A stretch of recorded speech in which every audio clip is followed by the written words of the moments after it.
US Special Envoy for the Horn of Africa, Ambassador Mekelle, arrived in Mekelle this morning to discuss implementation of the peace deal with senior leadership of Tigray interim administration. Ambassador Mekelle was received by Tigray interim administration President Getachew Reda as he touched down at Mekelle Lula Banaga International Airport, along with US ambassadors to Ethiopia, Ambassador Tracy and Jacobson. According to Chief Cabinet Secretariat Emmanuel Sefa, the resumption of suspended aid and the returning of IDPs were the essence of the discussion held between the Tigray leadership and the American ambassadors.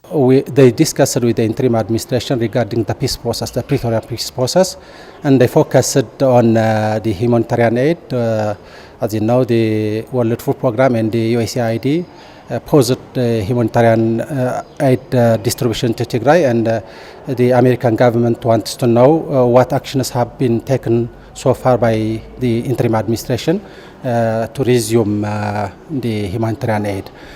Secondly, they discussed with the interim administration regarding the DDR, and they discussed about the return of IDPs to their places and the withdrawal of the Eritrean and Amhara forces. Emmanuel says the decision on TPLF legal personality by the National Election Board of Ethiopia was another issue of the discussion, as it, according to him, puts the legal status of the Tigray interim administration too. The interim administration, or the president of the interim administration, has clarified about the decision which had been taken given by the National Electoral Board regarding the cancellation of the legal personality of TPLF. The US Special Envoy has been to Mekelle on the 25th of April of this year.